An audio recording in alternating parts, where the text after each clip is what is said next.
Here are the crypto top headlines covered in this video. Hedera's HBAR token pumps 96% on misinterpreted BlackRock announcement. Next, Hong Kong Bitcoin and Ether ETFs officially approved to start trading on April 30th. Also, Chainlink debuts new protocol aimed at boosting cross-chain interoperability. Welcome to Crypto Top Headlines, where there's no clickbait thumbnails or titles, and no speeches on my opinions, just bringing crypto's news to you. We have a quick request that doesn't cost you anything in order to help. Help us grow this channel to 1,000 subscribers by September, which would be our channel's 1-year anniversary. All we ask is that you click on the like and subscribe buttons, as well as the notification bell. By clicking on these, it does help grow the channel, so thank you in advance for doing so. Now, on to these headlines. Our first top headline, Hedera's HBAR token pumps 96% on misinterpreted BlackRock announcement. A widely misinterpreted announcement from the HBAR Foundation has sparked confusion among crypto influencers and sent the price of HBAR token soaring. A BlackRock money market fund has been tokenized on the Hedera blockchain, sending the Hedera token on a 96% rally in the last 24 hours. But the world's largest asset manager was only aware of the move on-chain, despite many believing it was actively involved. The widely misinterpreted April 23rd HBAR Foundation X post, an organization working with Hedera community, shared that blockchain trading and infrastructure firms, AVAX, and Onera tokenized BlackRock's ICS U.S. Treasury Fund on its network. The video shared with the announcement seemed to suggest Onera, AVAX, and BlackRock were partnered on the venture, and HBAR claimed it was bringing the world's largest asset manager on-chain. Some crypto influencers with large X followings shared a misinterpretation of the post, which had amassed over 1.6 million views and 2,700 reposts over the last 15 hours, believing it to mean BlackRock was responsible for the $22.3 billion fund's move onto the blockchain or had partnered with AVAX and Onera. Cardano Ghost Fund DAO founder Chris O'Connor initially believed that BlackRock had no involvement with Hedera's development and slammed the HBAR Foundation for the way it framed the announcement. What did happen was a HBAR project through the secondary market tokenized shares of a BlackRock fund.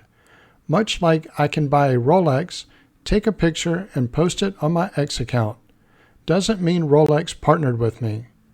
But AVAX co-founder and CEO Graham Rodford replied to O'Connor saying it was indeed an AVAX choice to put BlackRock's fund on Hedera, and added that everyone involved was aware. HBAR's 96% rally in the past day has pushed its price to 17.5 cents, a 2-year high according to CoinGecko. Despite the price pump, HBAR is still down over 69% from its September 2021 all-time high of 57 cents. The announcement came as Hedera Global Governing Council, which oversees the Hedera network, recently approved allocating $4.86 billion HBAR, or $408 million at the time, for further network development. The funds are part of the HBAR Foundation's plans to strengthen its user base in 2024, following 2023's performance, which saw 33 billion transactions processed on the network, the Foundation claims. Let me pause here for a moment. If you're getting value out of this video, please click on the like and subscribe buttons as well as the notification bell. Our next top headline, Hong Kong Bitcoin and Ether ETFs officially approved to start trading on April 30th. Hong Kong's financial regulator has officially approved the first batch of spot Bitcoin and Ether ETFs for trading. The first wave of spot Bitcoin and Ether exchange-traded funds have been officially approved to start trading in Hong Kong on April 30th. Hong Kong's financial regulator, the Securities and Futures Commission, or SFC, announced the official approval of the first batch of spot Bitcoin and Ether ETFs on April 24th, according to a press release shared with Cointelegraph. The first batch of approved Hong Kong-based ETFs also include China Asset Management's China AMC, Bitcoin and Ether-based ETFs, which will start trading on April 30th.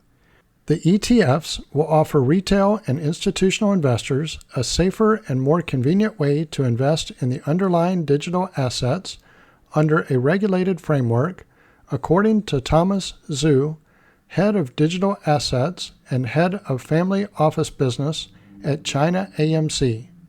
He wrote in the official announcement, "The in-kind feature also attracts coin holders by offering the ease of converting coins to fully regulated ETFs managed by professional fund managers and regulated custodians. With the growing adoption of ETFs in institutional asset allocation and retail trading in Hong Kong, we expect robust demand for our offerings. Hong Kong will see the launch of 3 Bitcoin and 3 Ether-based spot Bitcoin ETFs on April 30th.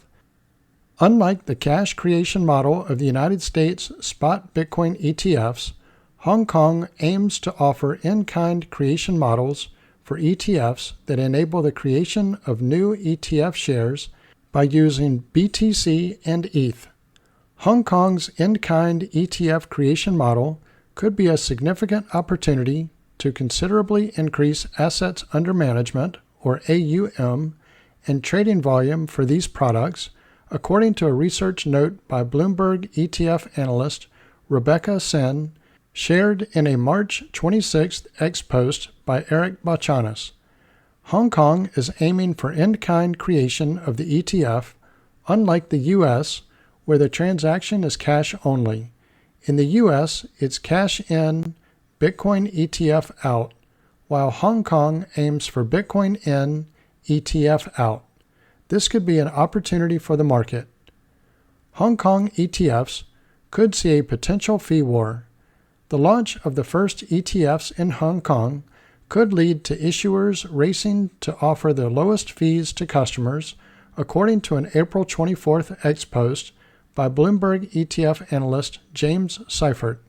He wrote, "A potential fee war could break out in Hong Kong over these Bitcoin and Ethereum ETFs, Harvest coming in hot with a full fee waiver and the lowest fee at 0.3% after waiver.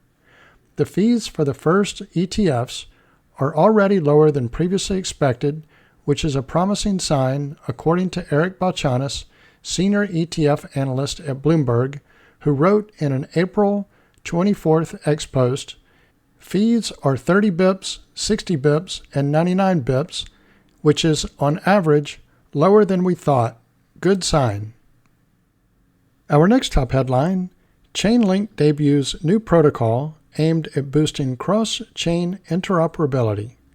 The cross-chain interoperability protocol will make cross-chain smart contracts more interoperable across 9 blockchain networks.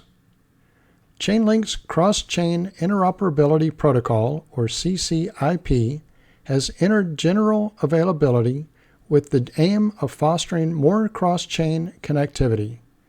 The protocol lets developers permissionlessly use CCIP for cross-chain token transfers and arbitrary smart contract messaging across different blockchain networks.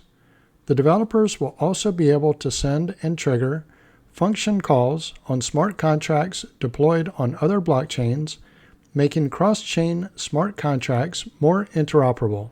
CCIP's mainnet general availability will enable a faster and easier implementation for developers, bolstering cross-chain connectivity, according to Sergey Nazarov, co-founder of Chainlink. In an announcement shared with Cointelegraph, Nazarov wrote, "CCIP is now starting to become the standard for both capital markets, blockchain transactions across banks, as well as the way that secure Web3 cross-chain value and data is moved across public chains. Cross-chain bridges help users facilitate transactions between different blockchain networks. They represent some of the most significant points of vulnerability in crypto. Chainlink is among the largest firms working on cross-chain interoperability, which is among the most pressing shortcomings of the industry, since individual blockchain networks have no means to communicate with each other without interoperable solutions. At the beginning of April, Chainlink launched Transporter, a cross-chain messaging app for bridging tokens, aiming to foster more secure cross-chain crypto transfers with a beginner-friendly app interface. Chainlink's Transporter is underpinned by CeFi, which is the only cross-chain protocol that achieves Level 5 security, according to a Chainlink spokesperson. CeFi is available on 9 blockchains, including Arbitrum, Avalanche, Base, BNB Chain, Ethereum, Chromo, Optimism, Polygon, and WeMix, with plans to integrate more networks. CeFi aims to help financial institutions unlock the $500 trillion opportunity in tokenized assets by offering better liquidity access for cross-chain assets, a Chainlink spokesperson told Cointelegraph. CeFi is part of a larger Chainlink platform that enables financial institutions to fully unlock tokenized assets by helping them overcome their data, cross-chain, compliance, and synchronization needs. Cross-chain interoperability remains a pressing industry concern. Due to their technical complexity, cross-chain bridges represent some of the biggest points of vulnerability in today's crypto protocols. Since 2016, over $5.85 billion worth of cryptocurrency has been stolen from decentralized finance or DeFi protocols. Cross-chain bridges account for over 48% or $2.83 billion of the total value lost to exploits, according to DeFi Llama data. Ethereum co-founder Vitalik Buterin has criticized cross-chain infrastructure in the past. In a Reddit post from January 2022, Buterin shared his concerns about how 51% attacks on cross-chain bridges will become more prevalent in the future.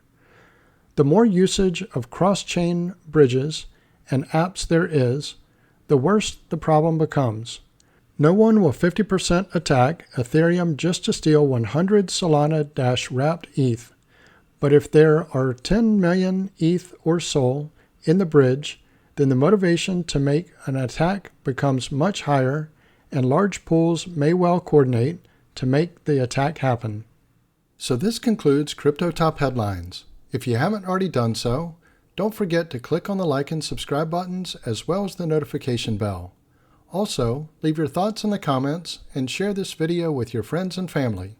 Thank you all for watching Crypto Top Headlines, bringing crypto's news to you.